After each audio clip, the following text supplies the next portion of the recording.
Greetings. There are a number of ways of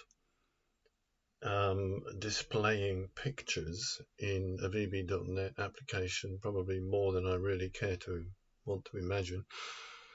One of the ones I did a few days ago was download a whole load of PNG flags from a very good website called Flagpedia, and they all come down. There's 254 of them for the different countries of the world. And there are other flags, the USA states. I mean, there's 50 of them straight away. But the thought crossed my mind, why am I downloading them, installing them on my hard drive, and then making reference to a folder on my hard drive, when these files already exist and are available up on the web? Now, you have to understand that my VB.NET is not guru level, and there is a ton of stuff that I have to investigate, to be honest. I have to do a Google search. And as I've mentioned in one or two previous videos, you Google search and you get maybe half the answer you want, because nobody's ever done exactly what you want to do. They've gone half the way, 3/4 of the way, maybe, if you're lucky. But the actual answer is very, very, very rarely there. So I've had to play around with it. But what I've got now is a program that I run with some pre-processing setup, which I'll just walk through, to address, for example, the 50 states of America, their flags, and the 254 countries of the world, all their flags. I don't download anything. I directly address the files that are up on the website. Now, the tricky bit here is that you need to know the format of what is being stored on their website. You need to know what's called the URL, which is the name given to it. And that takes a little bit of working around. So I'll start by looking at this screen, which is Flags of the World. And basically what I've got is a 2-character identifier. Now this fits in with what is on the website, Flagpedia.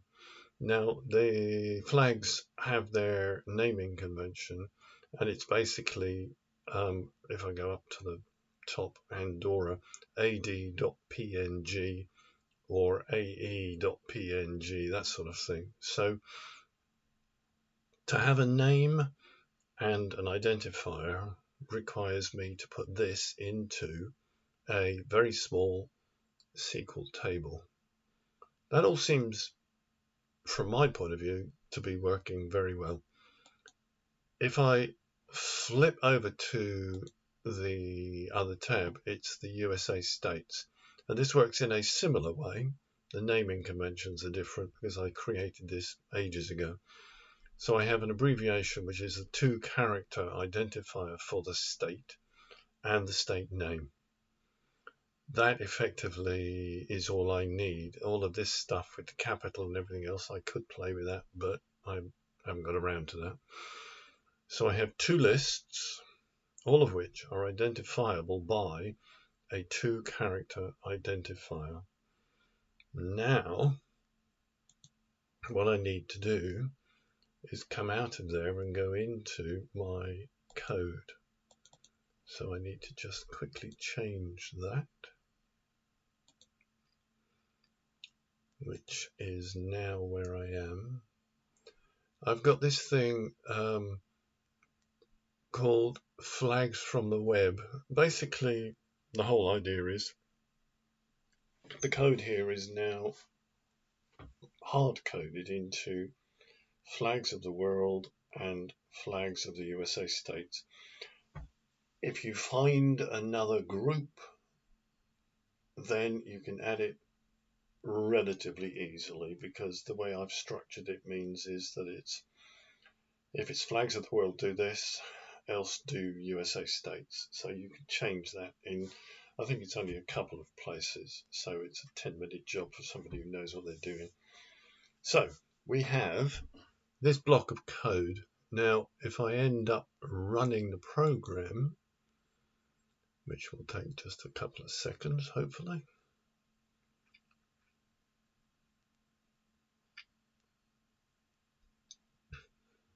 So I now have this, and I need to change my window.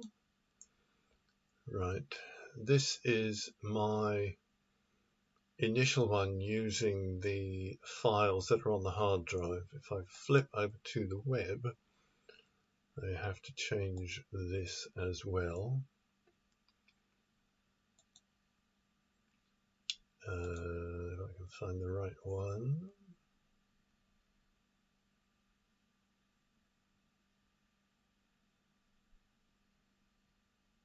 Where's that gone? Okay, I finally found the window.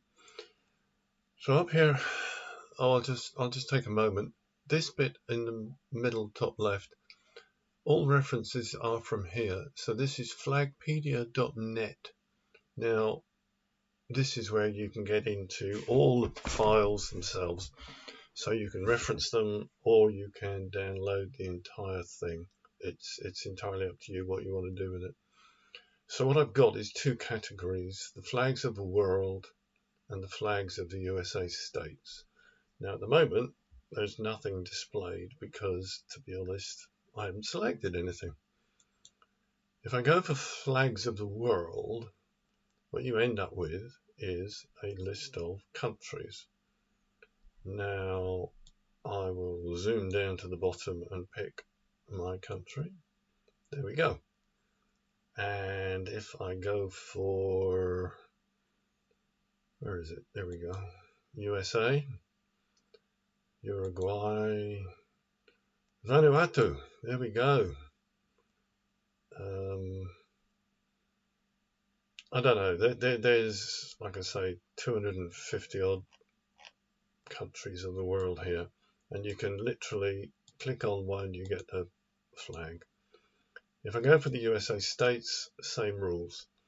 I get a list of the states, and if I click on any of the particular states, I get the flag.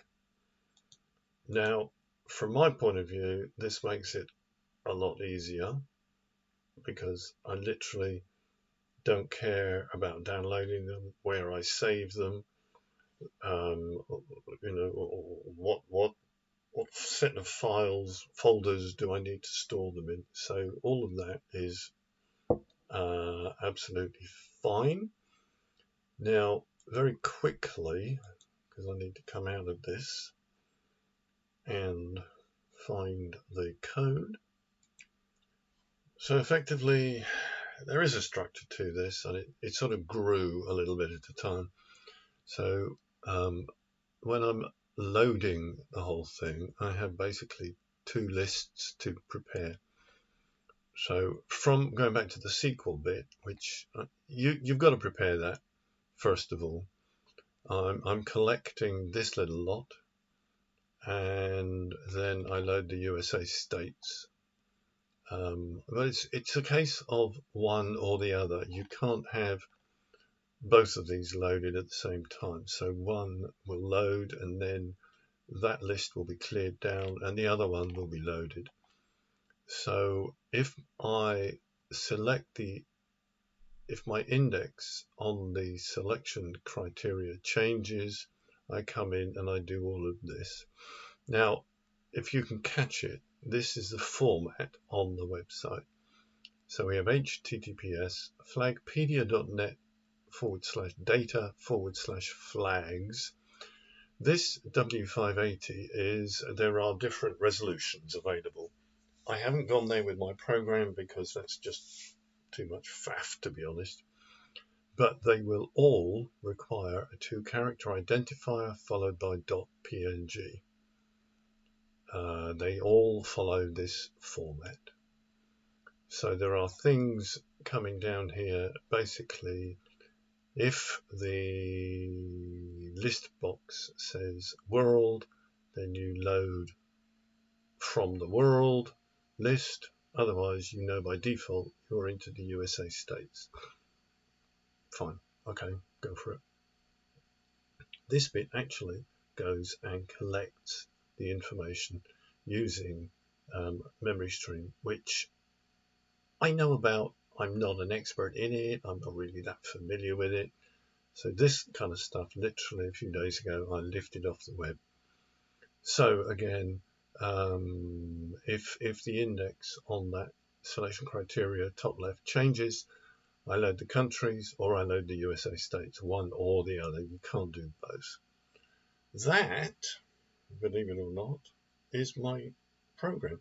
I'm quite pleased because it proves to me that a website, if you know the layout of the files, they can be directly accessed.